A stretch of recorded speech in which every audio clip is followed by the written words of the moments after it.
Alright, so, um, this is gonna be a movie plot about Jumanji, which is the 1969 Robin of 1969 of the a parish family uh, and that's all. And all right, here we go. In 1969, Alan Parrish lives in Brantford, New Hampshire, with his parents, Sam and Carol. One day, he escapes a group of bullies and retreats to Sam's shoe factory. His friend Carl Bentley reveals a new shoe prototype he made himself. Alan inadvertently damages the shoe after misplacing it on a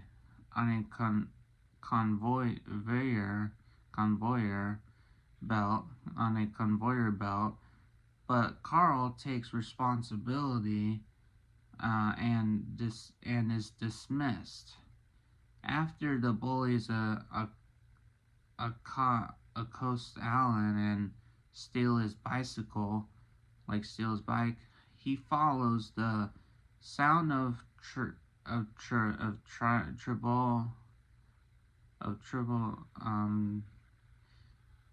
he like of treble sorry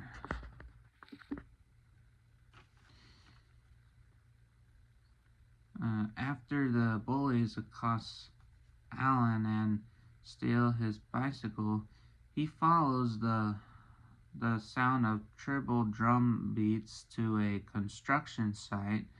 He finds a board game, Jumanji, which was buried 100 years earlier, and brings it home. That night, after a disagreement with his dad, Sam, about attending a local boarding school, Alan plans to run away just as his friend Sarah Whittle returns to his bicycle. Alan shows her Jumanji and invites her to play. With each dice roll, the game pieces move by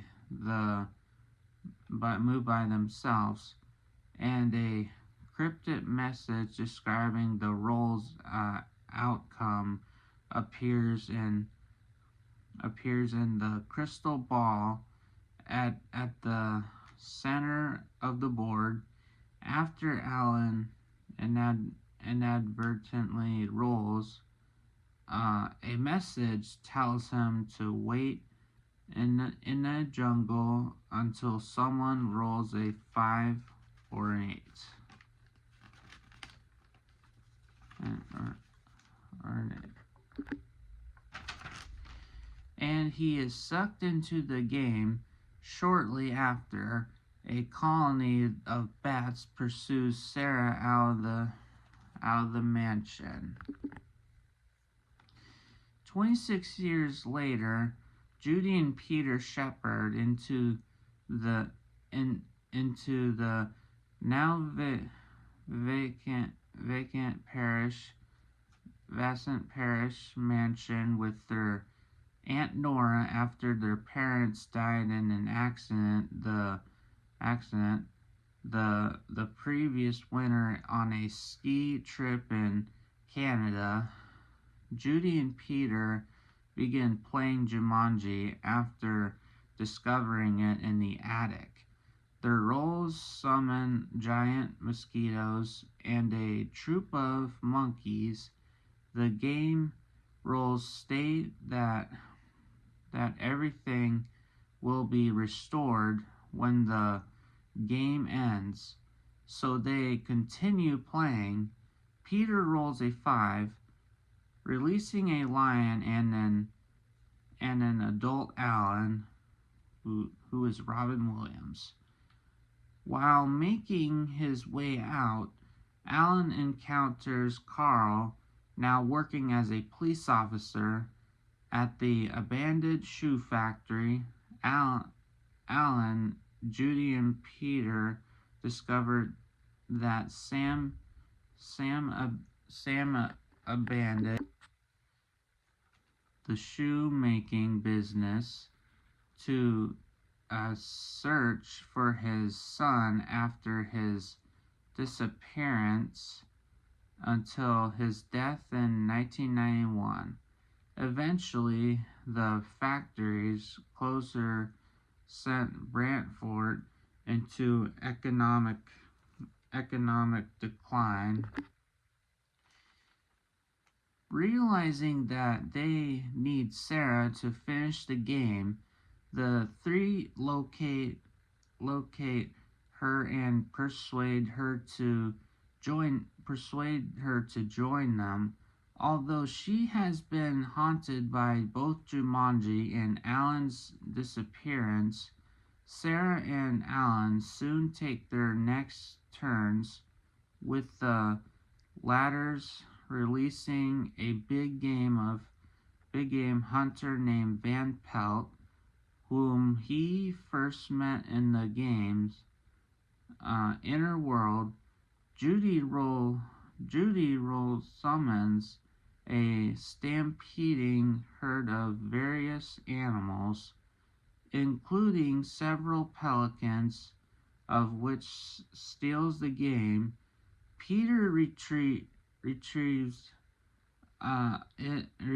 it, but Carl arrests Alan.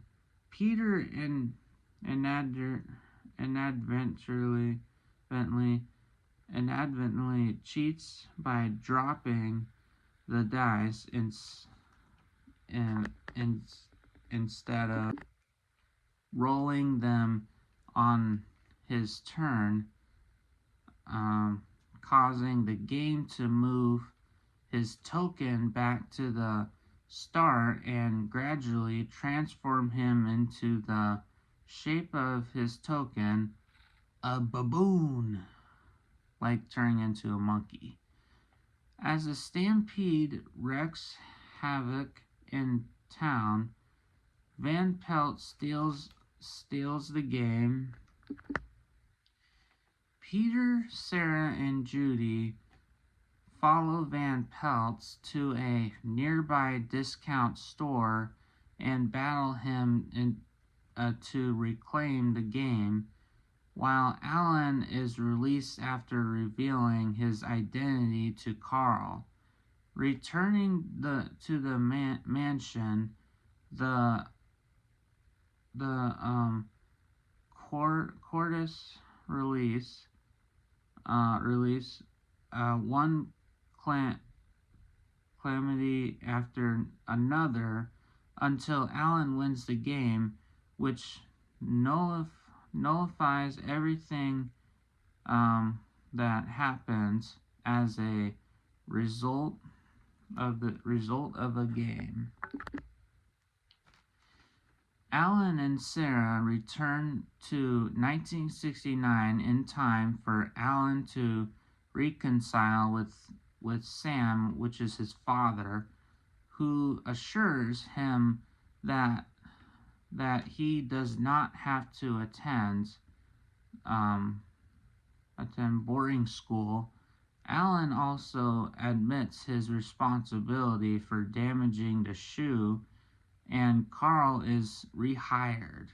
Remembering the game events, Alan and Sarah throw Jumanji into a river and share a kiss. Later, Alan and Sarah, now married, are expecting their first child. Alan's parents are still alive. Alan is successfully running from running the family business, and Carl is a trusted employee and a family confidant aunt. Alan and Sarah meet Judy, Peter, and their parents, Jim and Martha, for the first time during a Christmas party. Alan offers a job to Jim and convinces him. Jim and convinces him to and Martha to cancel their ski trip, averting their deaths in the previous timeline. Meanwhile, on a beach, Jumanji is seen lying partially buried in sand. Two French-speaking girls near the drum beats from the game as they walk towards it. Alright, and that's the movie. And that's the movie.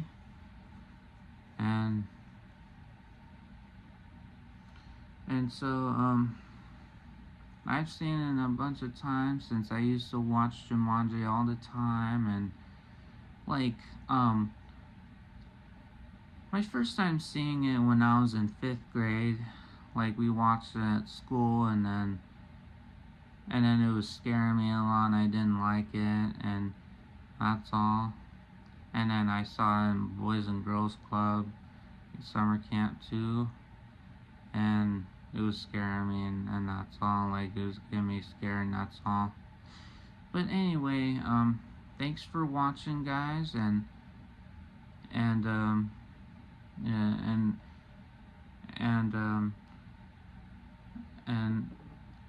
I hopefully some of you have seen that movie before, but some of you haven't. But thanks again for watching, and hope you guys have a good rest of your day today, and that's all, and I'll see you guys next time. Peace out.